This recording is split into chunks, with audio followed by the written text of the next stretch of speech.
आज विशेषतः देशाचे माननीय प्रधानमंत्री श्री नरेंद्र मोदीजी यांनी 12 वर्ष आपल्या कारकिर्दीला पूर्ण केले आणि हे करत असताना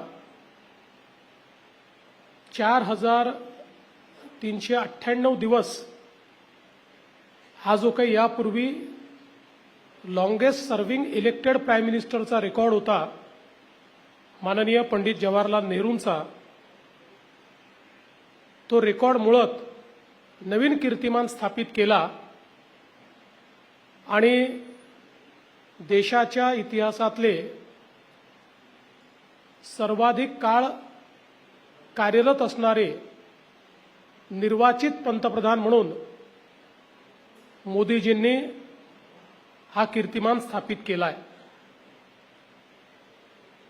मी पहिल्यांदा तर महाराष्ट्राच्या 14 कोटी जनतेच्या वतीने माननीय प्रधानमंत्री महोदयांचे मनापासून अभिनंदन करतो। ही कारकीर्द केवळ लांब आहे एवढीच यामुळे ती महत्त्वाची नाही, तर देशाचा चेहरा मोहरा बदलण्याचं काम आणि जगाच्या पाठीवर भारताची पत वाढवण्याचं काम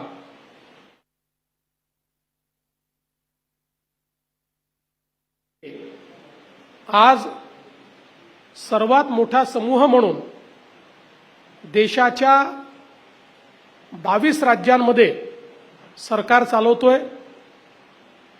जवळपास देशाच्या 75% भूभागावर आणि 80% नागरिक ज्या भूभागात राहतात अशा भूभागावर आज एनडीए शासित राज्य आहे आणि काँग्रेस जेव्हा पीकवर होती तेव्हा देखील इतक्या मोठ्या प्रमाणात काँग्रेसला यश मिळालं नव्हतं। ते यश आज मोदीजींच्या नेतृत्वात भारतीय जनता पार्टी आणि एनडीएला प्राप्त झालंय। विशेषतः आमच्याकरता हे देखील अत्यंत आनंदाची बाब आहे की हे वर्ष डॉक्टर श्यामाप्रसाद मुखर्जी यांच्या जन्मभूमीमध्ये भारतीय जनता पक्षाचं सरकार आलं, त्यामुळे आम्ही अधिक आनंदित आहोत। आणि या 12 वर्षाच्या काळामध्ये मोदीजींना 32 आंतरराष्ट्रीय सन्मान मिळाले, त्यातले 24 सन्मान हे विविध देशातले सर्वोच्च सन्मान आहे। हा देखील एक रेकॉर्ड आहे। आणि आपण जर या देशांची डायव्हर्सिटी बघितली तर आपल्या लक्षात येईल की भारताच्या नेतृत्वावर किती विविध देशांचा विश्वास आज आपल्याला पाहायला मिळतोय आणि सातत्याने जागतिक अप्रूव्हल रेटिंग एजन्सीजनी मोदीजींचं रेटिंग 75% पर्यंत ठेवलेलं आहे आणि जगातले सगळ्यात पॉप्युलर लीडर म्हणून आज सगळ्या जागतिक रेटिंग एजन्सीज मोदीजींचं नाव घेतात। या 12 वर्षामध्ये सगळ्यात महत्त्वाचं काही घडलं असेल तर गरिबी आणि तीव्र गरिबीतून 25 कोटी लोकांना बाहेर काढण्याचं काम मोदीजींनी केलं आणि संयुक्त राष्ट्रसंघाने देखील हा दशकातला चमत्कार आहे अशा पद्धतीनं या घटनेचा उल्लेख केलेला आहे। 81 कोटी नागरिकांना अन्न सुरक्षा देण्याचं काम मोदीजींनी केलं। 11 कोटीपेक्षा जास्त आमच्या शेतकऱ्यांना सातत्याने किसान सन्मान योजनेच्या माध्यमातून 4 लाख कोटी रुपये 4.3 लाख कोटी रुपये हे देण्याचं काम त्यांनी केलं। किसान क्रेडिट कार्डच्या माध्यमातून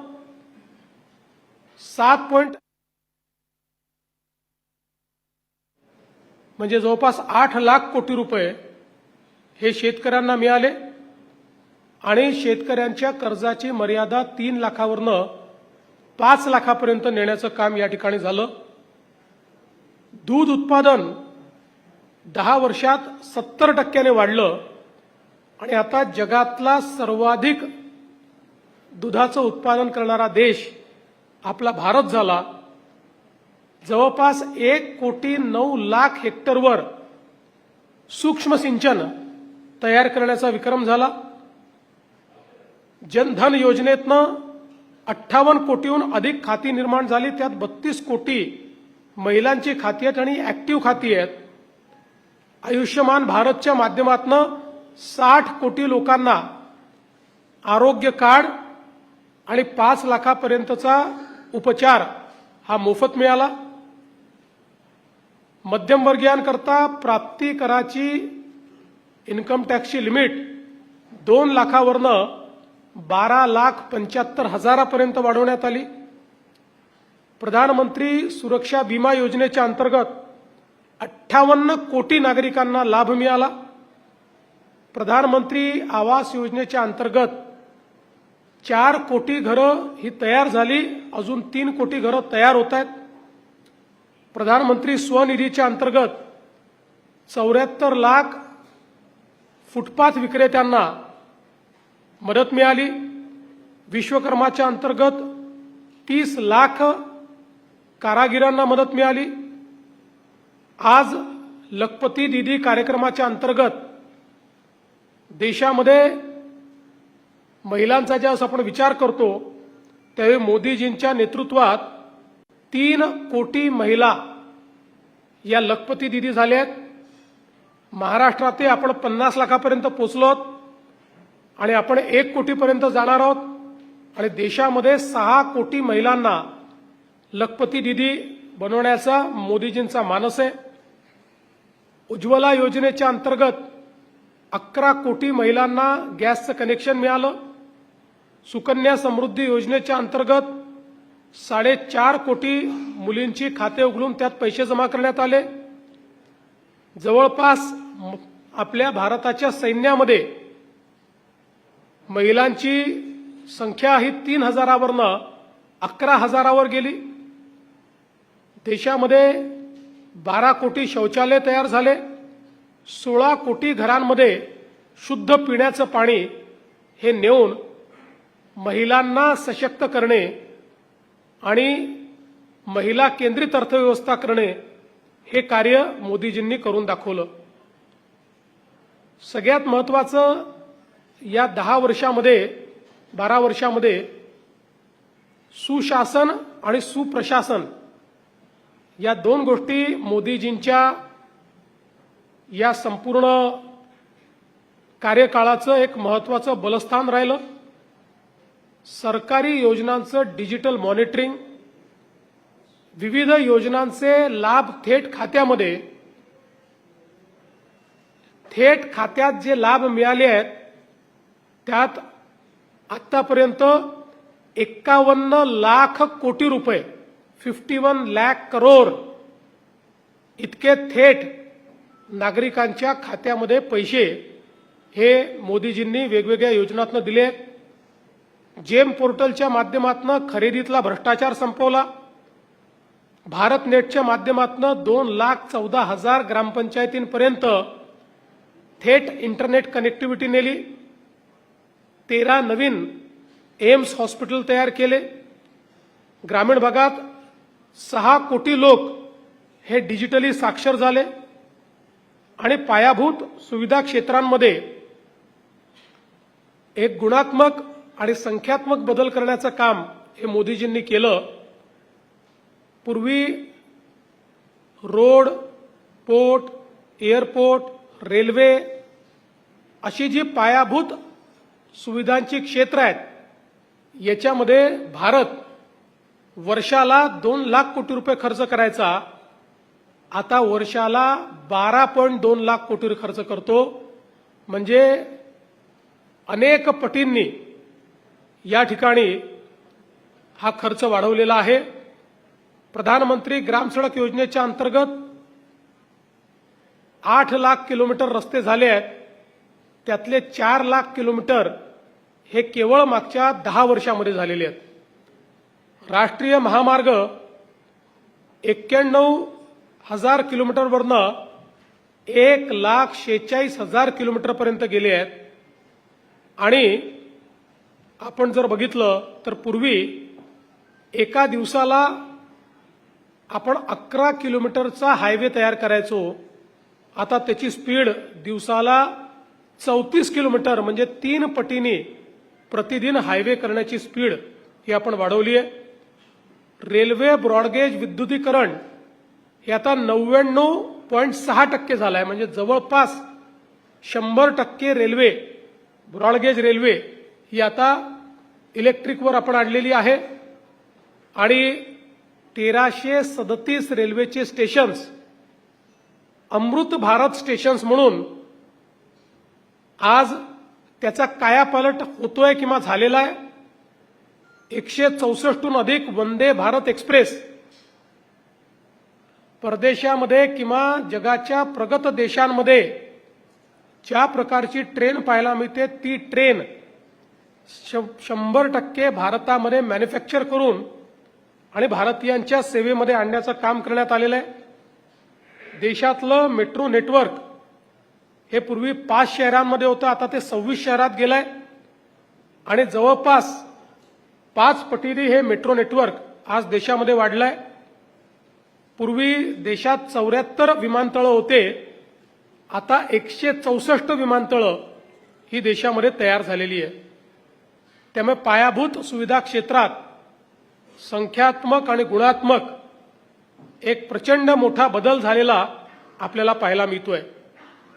आज आपण पाहतोय की भारत जगातली 4थी सर्वात मोठी अर्थव्यवस्था झालाय. आणि लोक मंदी मंदी मंदी असं सांगत होते, पण चालू वर्षातला आर्थिक विकासाचा दर हा 7%हून अधिक रजिस्टर झालेला आहे. आणि जगात सर्वाधिक विकास वृद्धीचा दर हा भारताचाच आहे. फास्टेस्ट डेव्हलपिंग इकॉनॉमी आजही भारत आहे. आणि जवळपास आपण 345 लाख कोटीचा टप्पा पार केलेला आहे. 5 ट्रिलियन इकॉनॉमीकडे अत्यंत वेगाने भारताची वाटचाल ही आता चाललेली आहे. विदेशी मुद्रा भंडार 67 लाख कोटी रुपये आता आपल्याकडे आहेत. पुढच्या 11 महिन्याचे सगळे इम्पोर्ट्स आणि भारतावर जे विदेशी कर्ज आहे ते 94% कव्हर करण्याची क्षमता आज भारताच्या तिजोरीत आहे. एक काळ आपण असा बघितला की विदेशी कर्जाखाली बुडलेला भारत, फ्रेजाईल 5 अर्थव्यवस्था आणि वर्ल्ड बँक किंवा IMF हे सांगायचं की यातनं बाहेर निघाला नाही तर भारत डेट ट्रॅपमध्ये जाईल, कारण विदेशी कर्ज परत करण्याकरता भारताकडे पैसे नाहीत. आज त्या भारताकडे एका दिवसात परत करावे लागले तरी 94% कर्ज आपण एका दिवसात परत करू शकतो. अशा पद्धतीनं आणि 11 महिन्याचे एक्सपोर्ट हे याकरता महत्वाचं आहे की साधारणपणे UPAच्या सरकारमध्ये 1 महिन्याच्या इम्पोर्टचे देखील आपल्याकडे विदेशी मुद्रा नसायची. ती आता 11 महिन्याची आपल्याकडे आपल्या स्टॉकमध्ये या ठिकाणी आहे. GST आता 22 लाख कोटींवर गेलाय आणि अर्थातच यात पहिल्या क्रमांकावर महाराष्ट्र आहे. UPAचा जो व्यवहार आहे याच्यामध्ये 12,000 पटींनी वाढ झाली आहे आणि 314 लाख कोटी रुपयाचे डिजिटल व्यवहार आज भारतात चालले आहेत. चायनासहित सगळ्या देशांना भारताने मागे टाकलेला आहे डिजिटल व्यवहारांमध्ये. आणि विशेषतः आम्ही तयार केलेला UPI हा आता जगातले 30 देश वापरत आहेत. ब्राझील सारखा देश हा देखील आता UPIवर शिफ्ट होतोय. ही मला असं वाटतं की भारतीयांकरता अत्यंत गौरवाची परिस्थिती आहे. आणि प्रत्यक्ष कर संग्रह डायरेक्ट टॅक्सेस 27 लाख कोटीपेक्षा जास्त गेले आहेत. प्रोडक्शन लिंक इन्सेंटिव्ह मध्ये 20 लाख कोटीपेक्षा अधिकची विक्री आणि 12 लाख नवीन रोजगार तयार झाले आहेत. मेक इन इंडियामध्ये इलेक्ट्रॉनिक उपकरणं आता 1.9 लाख कोटीवरनं 11.3 लाख कोटीवर गेली आहेत आणि सेमी कंडक्टरच्या क्षेत्रामध्ये भारत आता वैश्विक हब होतोय. जवळपास 1,64,000 कोटी रुपयाच्या 12 प्रकल्पांना सेमी कंडक्टर क्षेत्रामध्ये देशामध्ये मंजुरी मिळाली आहे आणि चिप्सचं प्रोडक्शन देखील आता भारतामध्ये सुरू झालेलं आहे. 2014 साली मोबाईल जे आपण वापरतो 90% मोबाईल हे आयात आपण करायचो. आपल्याकडे त्याचं प्रोडक्शन नव्हतं. आता 300हून अधिक कंपन्या भारतामध्ये मोबाईल तयार करतात आणि मोबाईलची निर्यात 163 पटीने आपण वाढवलेली आहे. आता मोबाईल निर्यात करणारा देश हा भारत झालाय. संरक्षण उत्पादनामध्ये आपण विशेषतः जो दारुगोळा आहे आणि बाकी बेसिक गोष्टी आहेत यात 94% इम्पोर्ट करायचो. देशात 6% निर्माण करायचो. आजची परिस्थिती अशी आहे की आपण स्वयंपूर्ण तर झालोच आहोत पण आपण निर्यात करतो आहोत आणि ही निर्यात 38,400 कोटीपर्यंत आज देशाची गेलेली आहे. 2.6 लाख स्टार्टअप्स आणि 120 युनिकॉर्न देशात तयार झाले आहेत. आणि या सगळ्या विकासासोबत मोदीजींनी विकास भी और विरासत भी अशा पद्धतीनं या देशाची अस्मिता आणि देशाचा स्वाभिमान हा पुन्हा उंच केलेला आहे. अयोध्येतील राम मंदिर असेल, काशी विश्वनाथ कॉरिडॉर असेल, उज्जैन महाकाल लोक असेल, केदारनाथ धाम असेल, देशामध्ये भगवान गौतम बुद्ध सर्किट असेल, डॉक्टर बाबासाहेब आंबेडकर पंचतीर्थ विकास असेल, भगवान बिरसा मुंडा जनजातीय गौरव दिवस असेल, प्रसाद योजनेतून 1700 कोटी रुपयाची कामं मोठ्या प्रमाणात वेगवेगळ्या भागांमध्ये झालेली आहेत. आणि आता राजपथ नाही तर कर्तव्यपथ, राजभवन नाही तर लोकभवन, रेस्कोर्स रोड नाही तर लोककल्याण मार्ग, मुघल गार्डन नाही तर अमृत गार्डन, पोर्ट ब्लेअर नाही तर विजयपुरम, अशा पद्धतीनं आज आमची अस्मिता आम्ही पुन्हा जागृत केली आहे. योग दिवस हा जागतिक पातळीवर गेलेला आहे आणि सगळ्यात महत्त्वाचं काश्मीरमध्ये झालेली ऐतिहासिक चूक ही सुधारून 370 आणि 35A हे रद्द करून काश्मीरचं 100% भारतामध्ये इंटिग्रेशन विलिनीकरण करण्याचं काम हे मोदीजींच्या सरकारने केलं आहे. आपल्याला माहिती आहे की महाराष्ट्राला देखील मोदीजींनी खूप मोठ्या प्रमाणात मदत केली आहे. विशेषतः सिंचनाचं विशेष पॅकेज देऊन केंद्र सरकारच्या मदतीने महाराष्ट्रामध्ये गेल्या 10 वर्षात 100 पेक्षा अधिक प्रकल्प आपण पूर्ण केलेले आहेत. आज छत्रपती शिवरायांचे 11 किल्ले युनेस्कोच्या वर्ल्ड हेरिटेज यादीत गेले आहेत. मराठी भाषेला अभिजात दर्जा देण्यात आलेला आहे. भारतरत्न डॉक्टर बाबासाहेब आंबेडकर यांचं स्मारक लंडनमध्ये असेल किंवा युनेस्कोत त्यांच्या पुतळ्याचं अनावरण असेल, इंदू मिल इथलं स्मारक असेल, नवी मुंबईचं आंतरराष्ट्रीय विमानतळ असेल, मेट्रो 3 सहित वेगवेगळ्या शहरांमधल्या मेट्रो असतील, Atal Setu, coastal road, Mumbai Pune connecting link आणि सगळ्यात महत्त्वाचं पुढचे 30 वर्ष महाराष्ट्र देशात नंबर 1 राहील अशा पद्धतीचं वाढवण बंदर की जे जगातलं पहिल्या 10 बंदरातलं बंदर असणार आहे, 10 लाख लोकांना रोजगार देणार आहे आणि महाराष्ट्राची आणि भारताची अर्थव्यवस्था बदलवून टाकणार आहे.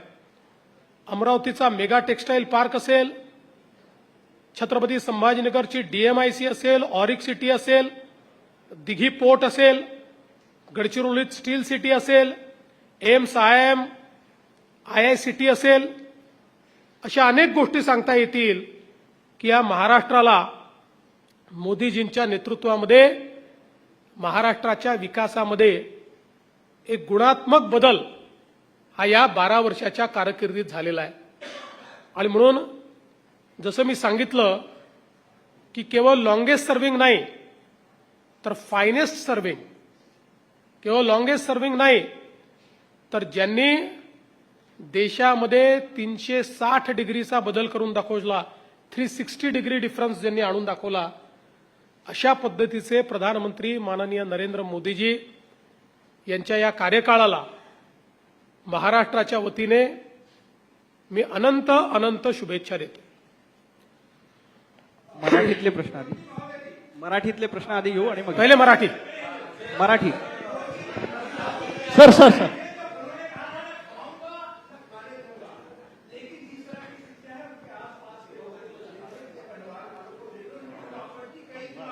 किसकी?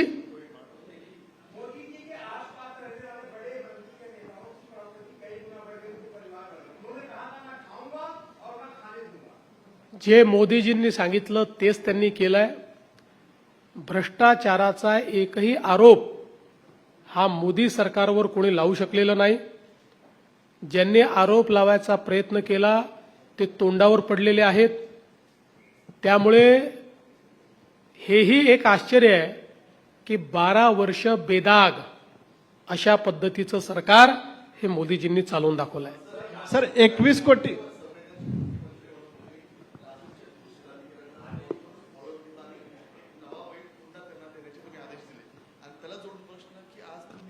वर्षावरती शेतकरी महिलांच्या सक्षमी धोरणासंदर्भात बैठक देखील घेत आहे, या संदर्भात काय सांगता? नाही, असं आहे की जी काही लातूरवरनं बातमी आली होती ती आपल्या सगळ्यांनाच मन हेलावून टाकणारी होती. हा जो परिवार आहे हा भूमिहीन आहे. त्यांनी दुसऱ्याच्या शेतीमध्ये आपल्या बैलजोडीने बटईवर काम घेतलं होतं. त्यातला एक बैल मेल्यानंतर ती महिला त्या ठिकाणी जुंपलेली पाहून आपल्याला सर्वांनाच त्यात वाईट वाटलं. म्हणून तात्काळ आपण जिल्हाधिकाऱ्यांना सांगितलं, त्यांच्या मेलेल्या बैलाचं त्यांना कम्पेन्सेशन दिलं आणि एक बैल देखील दिला. आज पुन्हा त्या ठिकाणी आमच्याकडे अशी बातमी आली की दिलेला बैल हा काही योग्य नाही. जिल्हाधिकाऱ्यांना आदेश दिले आहेत की शेतकऱ्यांना बाजारात नेऊन त्यांच्या पसंतीचा बैल त्यांना घेऊन द्यावा. सर तुम्ही म्हणलात की 21 कोटी लोकांना सर 21 कोटी लोकांना गरिबीच्या रेषेतून बाहेर काढलं, मात्र 80 कोटी लोकांना अन्न सुरक्षा द्यावी लागते हे पण तुम्ही म्हणलात. जर 21 कोटी जर गरिबी रेषेतून बाहेर आले तर मग 80 कोटी अन्नधान्य हे कसं काय द्यावं लागतं?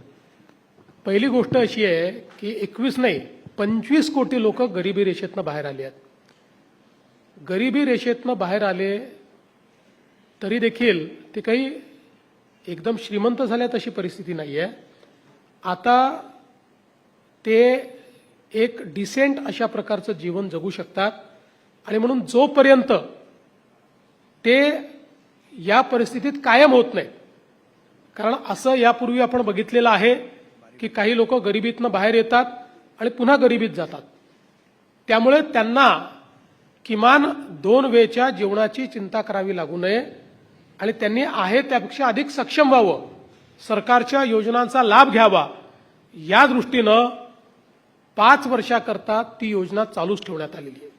सर आपण पीएमची जी 12 वर्षाची कामगिरी आहे त्याच्याबद्दल आपण बोलला. तर कुठून बोलतो? ही जे विलिनीकरणची चर्चा सुरू झालेली आहे, कशाचं विलिनीकरणची चर्चा सुरू झाली आहे एनसीपी किंवा ममता दीदींच्या काँग्रेसमध्ये, 12 वर्षाची जी कामगिरी आहे त्याचा परिणाम आहे का आणि याच्यावर आपण काय सांगाल? पहिल्यांदा तर या विलिनीकरणाबद्दल बेगानी शादी में अब्दुल्ला दिवाना अशा पद्धतीनं जो काँग्रेसचाही नाही, जो राष्ट्रवादीचाही नाही, तो व्यक्ती बोलतो आणि मग तुम्ही सगळे विलिनीकरणावर चर्चा सुरू करता. पण हरकत नाही. पहिल्यांदा तर मी सांगतो की हे जे काही पक्ष तुम्हाला दिसत आहेत, या पक्षांचे नेते एवढे हुशार आहेत की बुडत्या बोटीमध्ये कोणी पाय ठेवणार नाही. काँग्रेस हे बुडतं जहाज आहे. त्यामुळे त्या बुडत्या जहाजामध्ये पाय ठेवतील अशी मला शक्यता वाटत नाही. तथापि राजकारणात हायपोथेटिकल बोलायचं नसतं, पण मी तुम्हाला सांगतो, कोणी पाय ठेवला तर त्याचा आम्हाला फायदा आहे, आम्हाला नुकसान नाही. याचं कारण आम्हाला अधिकची पॉलिटिकल स्पेस ही त्याच्यामुळे उपलब्ध होते. जेवढं विरोधी पक्षाचं कन्सॉलिडेशन होईल तेवढी अतिरिक्त राजकीय स्पेस ही भारतीय जनता पक्षाला प्राप्त होणार आहे. त्यामुळे आमचं याच्यावर कुठली आमची प्रतिक्रिया नाही. आम्ही फक्त बघतो, वेट अँड वॉच. सर, तुम्ही शेती क्षेत्राच्या संदर्भात अनेक उपाययोजना केल्याचं सांगितलं, परंतु एमएसपीचा मुद्दा अनेक वर्षांपासून, दशकांपासून प्रलंबित आहे. मात्र एमएसपी साठी सरकार सकारात्मक जरी असलं तरी त्यातला जो टेक्निकल ग्लिच आहे की एमएसपी पेक्षा कमी दराने जे खरेदी करतात त्यांच्यावर कारवाई, याबद्दल सरकारची काय भूमिका आहे? पहिल्यांदा तर मोदी सरकारला एका गोष्टीकरता धन्यवाद द्यावा लागेल. 2014 साली MS स्वामीनाथन यांनी रिपोर्ट दिला. 2004 साली 2004 साली MS स्वामीनाथन यांनी रिपोर्ट दिला. 4 पासनं 14 पर्यंत UPAच्या सरकारने स्वामीनाथन रिपोर्ट लागू केला नाही. मोदीजींचं सरकार आल्यावर 2016 साली मोदीजींनी स्वामीनाथन रिपोर्ट लागू करून MSP स्वामीनाथन रिपोर्ट प्रमाणे त्या ठिकाणी देण्याचा निर्णय केला. त्यावरही काही लोकांनी विरोध केल्यानंतर स्वतः स्वामीनाथन यांनी वृत्तपत्रामध्ये लेख लिहून हे स्पष्ट केलं की माझा रिपोर्ट हा 10 वर्ष पेंडिंग होता, तो मोदींनी लागू केलाय आणि तो नीट लागू झालेला आहे. त्यामुळे MSPच्या संदर्भात सर्वाधिक बोल्ड निर्णय मोदीजींनी केले. खरेदीच्या संदर्भातही आपण जर आकडेवारी बघितली, UPAच्या 10 वर्षात त्यांनी जेवढी खरेदी केली तेवढी खरेदी एकेका वर्षामध्ये काही कमोडिटीजमध्ये ही मोदीजींच्या सरकारने केलेली आहे. तथापि ही गोष्टही खरी आहे की अनेक वेळा शेतकरी खरेदीची वाट न पाहता त्या ठिकाणी शेतीमध्येच सौदा करतात. व्यापारी तो सौदा घेतात आणि त्यानंतर वाढलेल्या दराचा फायदा त्या शेतकऱ्यांना मिळत नाही. म्हणूनच आपण आज आपल्याकडे स्मार्ट सारखी योजना चालवतो, नानाजी देशमुख कृषी समृद्धी योजनेसारखी योजना चालवतो, ज्याच्यामध्ये मोठ्या प्रमाणात गोडाऊन्स तयार करून शेतकऱ्यांना प्रोत्साहित करतो की त्यांनी माल गोडाऊनमध्ये ठेवून त्याच्यावर उचल घ्यावी आणि योग्य भावातच माल विकावा. अजून जास्त जनजागृती आपल्याला करावी लागेल, जास्त इन्फ्रास्ट्रक्चर तयार करावं लागेल. पण याची सुरुवात मात्र देशामध्ये आणि महाराष्ट्रात झाली. देवेंजी फॉरेन डायरेक्ट विनोद यादव दी मराठीहून. सर, फॉरेन डायरेक्ट इन्व्हेस्टमेंटमध्ये महाराष्ट्र नंबर 1 राहिलेला आहे. या 12 वर्षाच्या कार्यकालामध्ये पंतप्रधान मोदींच्या कितपत महाराष्ट्राला फायदा झालेला आहे, एक विषय. दुसरं सर, अल्निनोमध्ये शेतकरी जे अडचणीत येणार आहे, मराठवाड्याच्या शेतकऱ्यांसाठी पेरणीसाठी काय अपील करणार? पहिला जो प्रश्न आहे, मी मोदी साहेबांचे आभार मानेन की त्यांनी जी इन्व्हेस्टमेंट इकोसिस्टीम तयार केली, त्यामुळे विक्रमी गुंतवणूक, विदेशी थेट गुंतवणूक भारतामध्ये झाली आणि अर्थातच त्याचा सर्वाधिक फायदा महाराष्ट्राला झालाय. कारण आलेल्या गुंतवणुकीच्या 40% गुंतवणूक त्या महाराष्ट्राने केली आहे आणि महाराष्ट्र सातत्याने नंबर 1च आहे. आपण 2015 पासून 2019 पर्यंत नंबर 1 होतो. 21-22 मध्ये आपण 3-4 क्रमांकावर गेलो, पण पुन्हा 23 पासून आपण नंबर 1 आहोत. याही वर्षी आपणच नंबर 1 आहोत. त्यामुळे त्याचा निश्चित फायदा झालाय. दुसरा जो विषय आहे तो अत्यंत महत्वाचा आहे. अल निनोच्या संदर्भात आपण तयारी करतो. मी माझ्या बजेटच्या भाषणामध्येच अल निनोच्या संदर्भात त्या ठिकाणी वाच्यता केली होती आणि त्याचा मोठा परिणाम आपल्या राज्यावर होईल. त्यामुळे त्याची तयारी आपण सुरू केली. आपण त्याचा टास्क फोर्स तयार केला. जलसंधारणाची कामं मोठ्या प्रमाणात कशी पूर्ण करता येतील हा आपला प्रयत्न आहे. कारण पाऊस कमी पडल्यानंतर मोठी धरणं कामी येत नाहीत. पाऊस कमी पडल्यानंतर जलसंधारणाची छोटी स्ट्रक्चर्सच कामी येतात. त्यामुळे त्याच्यावर खूप मोठ्या प्रमाणात आपण भर दिलेला आहे. प्रत्येक जिल्ह्याला टार्गेट देऊन ही जलसंधारणाची स्ट्रक्चर्स कशी पूर्ण करायची हे आपण सांगितलंय. चाऱ्याची टंचाई तयार होऊ शकते.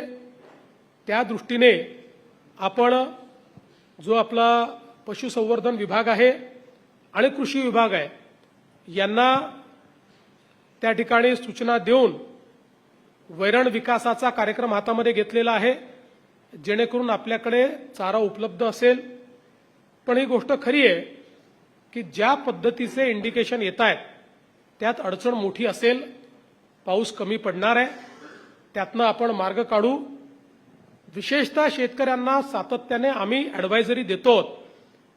राज्य सरकारच्या ॲडवायझरीवर आधारितच जर शेतकऱ्यांनी पेरणी केली तर दुबार पेरणीची वेळ येणार नाही. नेहमीच्या पद्धतीनं पेरणी केली तर पावसाच्या अभावामुळे पेरण्या वाया जातील आणि दुबार पेरणीची वेळ येईल. म्हणून आत्तापर्यंत शेतकऱ्यांनी संयम ठेवलाय. तसंच शेतकऱ्यांनी राज्य सरकारकडनं येणाऱ्या ॲडवायझरीकडे लक्ष द्यावं आणि जशा जशा पद्धतीनं वेगवेगळ्या भागामध्ये आमचं जो काही कृषी विद्यापीठं आहेत आणि राज्य सरकारची कृषी विभागाची यंत्रणा आहे, ही यंत्रणा ज्या ॲडवायझरी देते आहे त्यानुसारच, आणि आम्ही SMS पाठवतो आणि महाविस्तार ॲपवर देखील आम्ही सगळी माहिती देतो, त्या अनुषंगाने शेतकऱ्यांनी पेरण्या कराव्यात अशी विनंती आहे. सर, ह्याच्यामध्ये कर्मचाऱ्यांच्या संदर्भात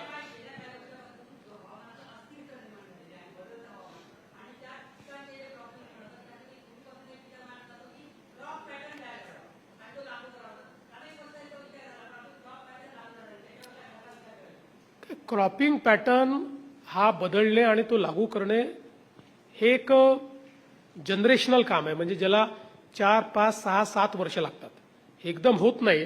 याचं कारण त्या संदर्भात जेव्हा क्रॉपिंग पॅटर्न आपण बदलतो तर त्याकरता तशा पद्धतीचं वाण उपलब्ध करून देणं, तशा पद्धतीचे इनपुट्स उपलब्ध करून द्यावे लागतात.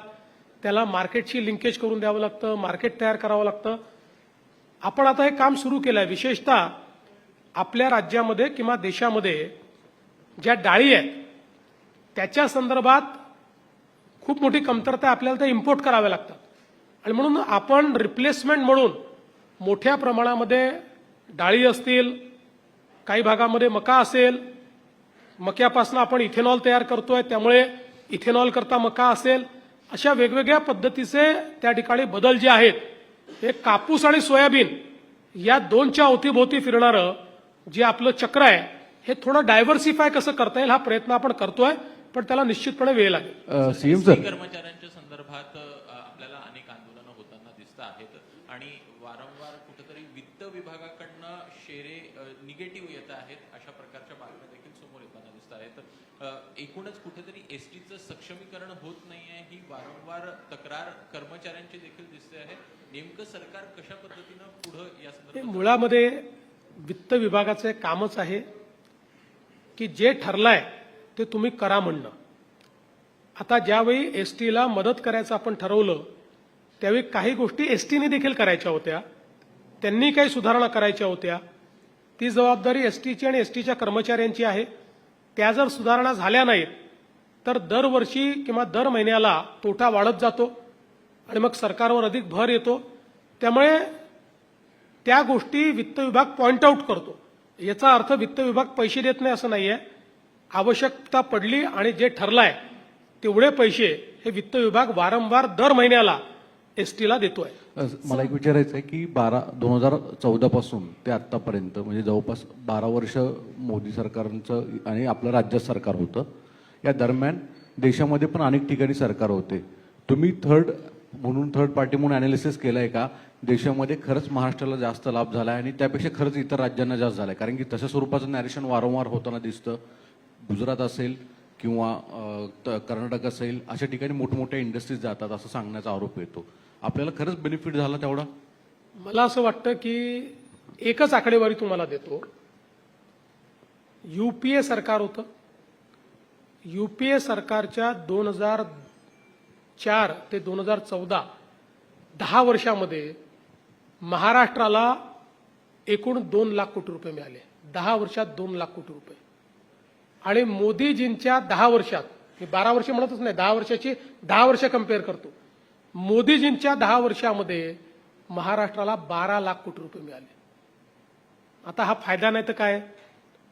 एवढंच नाही तर मी ज्या बळीराजा योजनेचा उल्लेख या ठिकाणी केला, ज्यातनं 100 धरणं आपण पूर्ण केली, संपूर्ण देशामध्ये बळीराजा योजना फक्त महाराष्ट्राला मिळाली.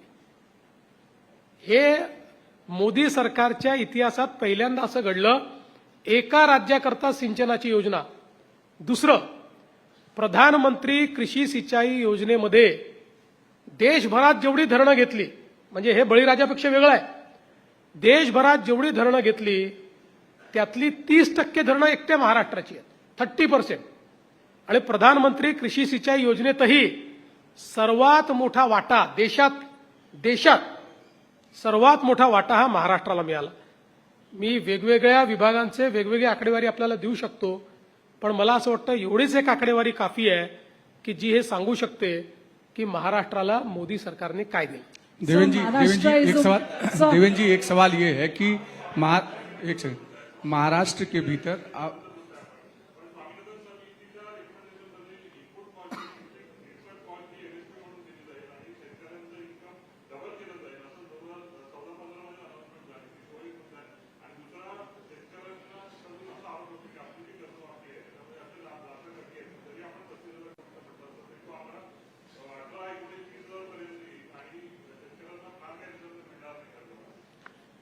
स्वामीनाथनचं मी यापूर्वी देखील सांगितलंय. स्वामीनाथनच्या रिपोर्टवर स्वामीनाथन साहेबांपेक्षा मोठं कोण आहे? जर त्यांनी हे सांगितलं की माझा रिपोर्ट लागू झालाय, आता तो रिपोर्ट लागू झाल्यानंतर त्याचे परिणाम यायला अजून काही वेळ लागू शकतो. शेतीसमोरची आव्हानं कमी नाही आहेत. निसर्गाचं सगळ्यात मोठं आव्हान शेतीवर आता तयार झालंय. क्लायमेट प्रूफ ॲग्रिकल्चर आपल्याला करावं लागेल. दुसरं,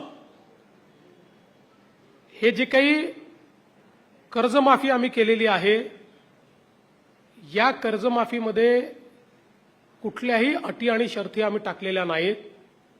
एकच अट जी आम्ही टाकलेली आहे ती विशेषतः महाराष्ट्रातली जी आमची बँकिंग सिस्टीम आहे आणि त्यातल्या त्यात आमच्या ज्या जिल्हा सहकारी बँका आहेत, या बँका टिकल्या पाहिजेत याकरता टाकलेली ती अट आहे की ज्याच्यामध्ये ज्यांना वारंवार माफी मिळालेली आहे त्यांच्याकरता याही वेळेस आम्ही माफी करणार आहोत, पण एका फिक्स्ड राशीपर्यंत त्यांची माफी करणार आहोत आणि उरलेले पैसे त्यांनी भरायचे आहेत. अदरवाईज आपली बँकिंग सिस्टीम ही पूर्णपणे उद्ध्वस्त होईल.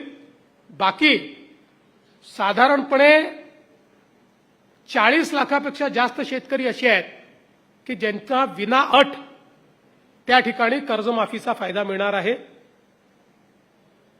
आता आम्ही कर्जमाफीच्या संदर्भात एक सब कमिटी तयार केली आहे. मी आणि दोन्ही उपमुख्यमंत्री आणि काही मंत्री त्याच्यामध्ये आहेत. ही कर्जमाफी जशी पुढे जाईल तशी त्यातल्या अडचणी लक्षात येतील.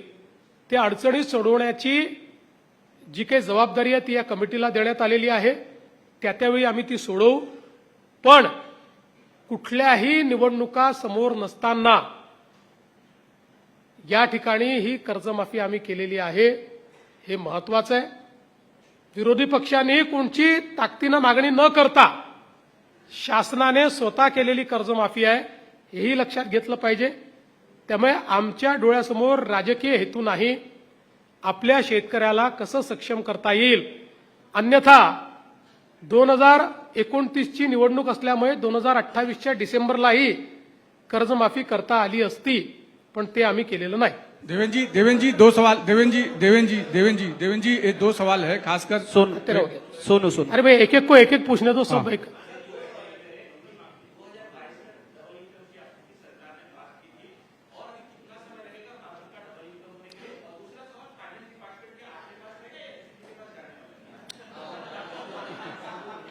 देखिए, पहला जो आपने सवाल किया उसमें त्याच्यामध्ये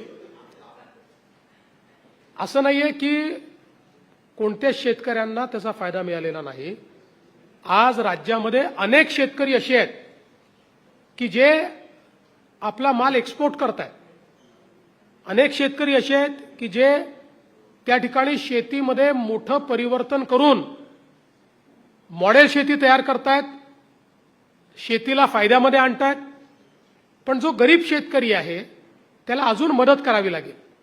ती मदत राज्य सरकार करेल आणि त्यालाही सक्षम बनवेल. आणि अर्थ खात्याच्या संदर्भात आज तरी अर्थ खातं माझ्याकडे आहे.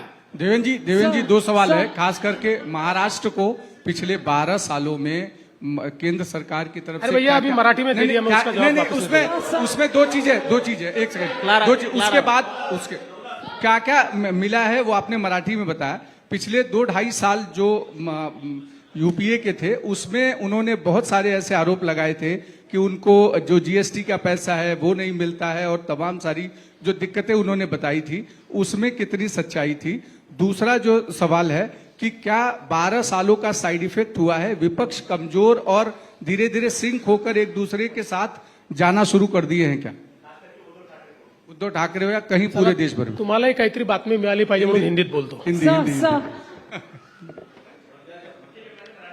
देखिए, जहां तक जीएसटी का सवाल है, अब तो जो पहले 5 साल पूरे हुए और 7 साल पूरे हुए तो कंप्लीट हर राज्य का सीएजी के द्वारा अकाउंटिंग हुआ है.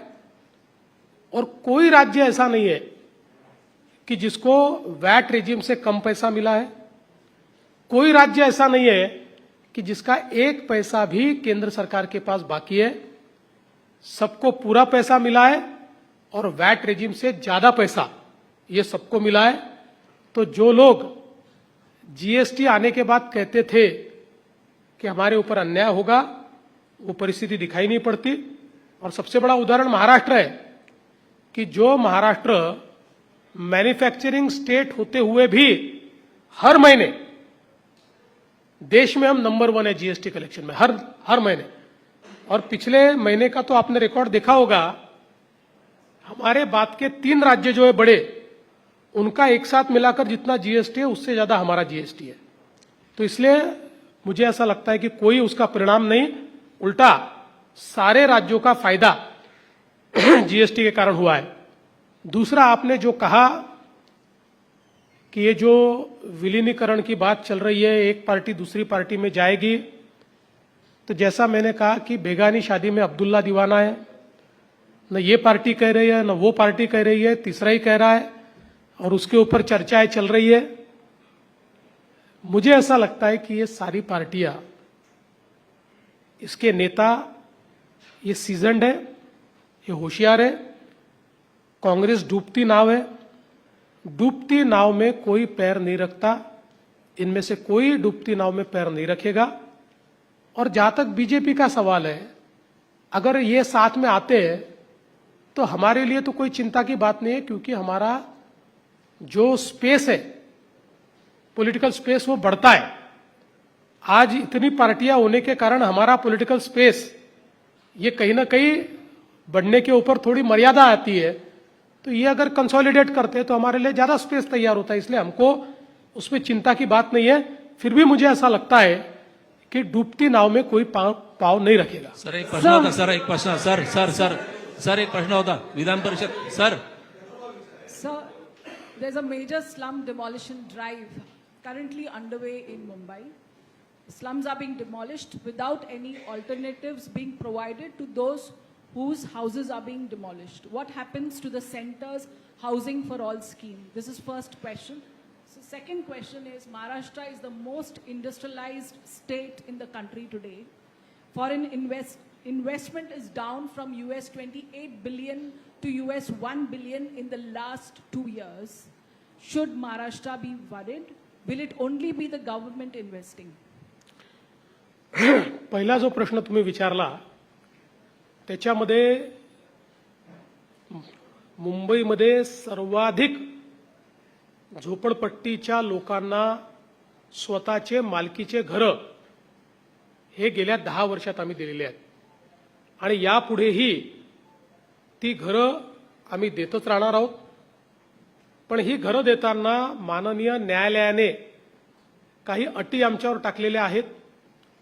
त्या अटींमध्ये जे लोक पात्र आहेत त्यांना घरं दिली जात आहेत. जे पात्र नाहीत त्यांना रिमूव्ह केलं पाहिजे असा माननीय न्यायालयाचा आदेश आहे. आता हे सायकल जन्मभर तर चालू शकत नाही की लोकांनी अतिक्रमण करायचं, आपण घरं देत राहायचे, अतिक्रमण करायचं. म्हणून न्यायालयाने कट ऑफ डेट टाकलेली आहे. ती मागच्या काळात आपण वाढवलेली आहे. आता त्याच्यानंतरचे जे लोक आहेत त्यांना न्यायालयाच्या आदेशाशिवाय किंवा परवानगीशिवाय आपल्याला घरं देता येत नाहीत. आणि विशेषतः काही ठिकाणी स्पेसिफिकली माननीय उच्च न्यायालयाने टाइम बाउंड पद्धतीनं कारवाई करायला सांगितलेली आहे.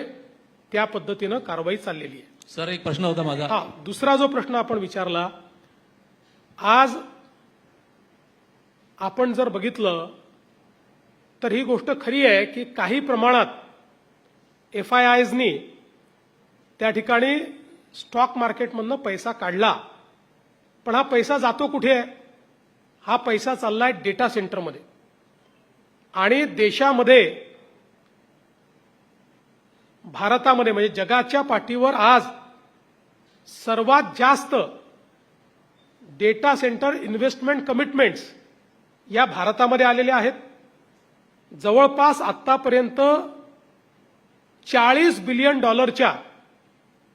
डेटा सेंटरच्या कमिटमेंट्स या वेगवेगळ्या स्टेजवर आहे.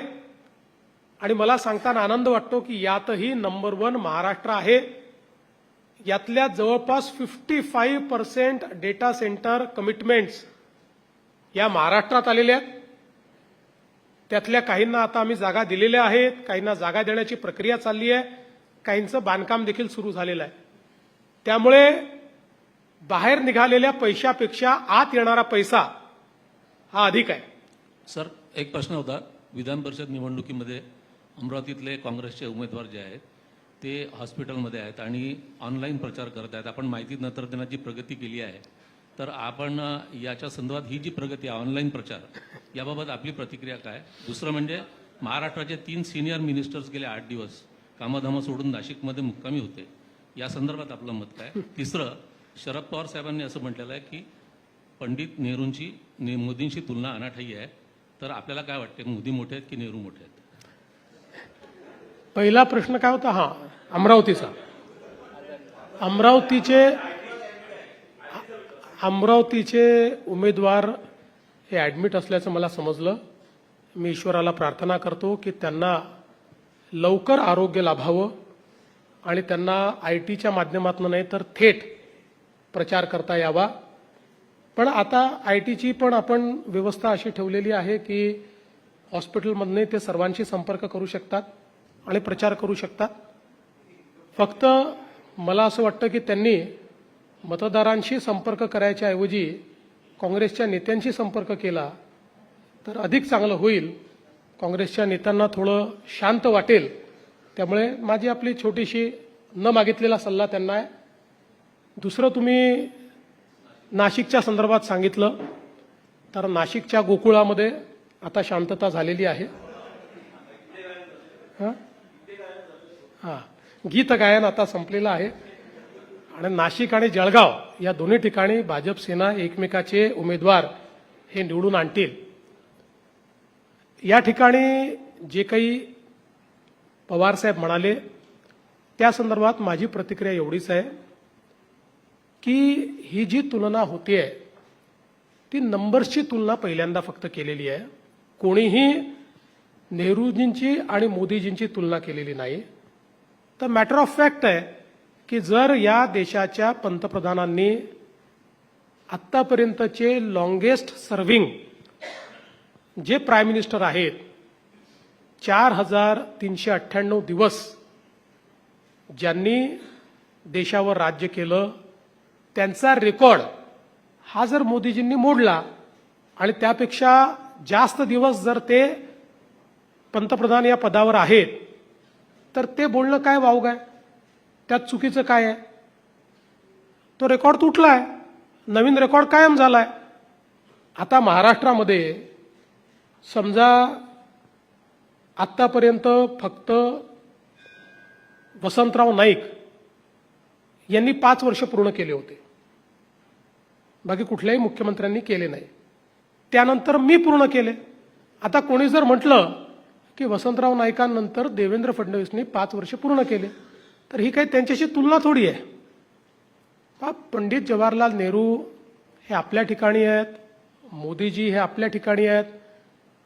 आज माननीय मोदीजींनी नवभारताची जी निर्मिती केली आहे, ज्या गतीनं जी स्वप्न स्वातंत्र्याच्या वेळी आम्ही बघितली होती आणि स्वातंत्र्याच्या 60 वर्षानंतरही जी आम्ही पूर्ण करू शकलो नाहीत, ती स्वप्न जर सातत्याने मोदीजी पूर्ण करत असतील तर त्यांची तारीफ केल्यावर किंवा त्यांना शुभेच्छा दिल्यावर कोणाला वाईट वाटायचं कारण नाही, कोणाला राग यायचं कारण नाही.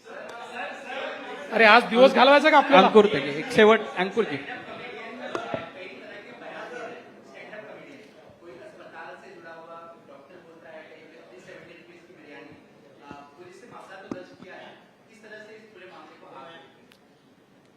मला असं वाटतं की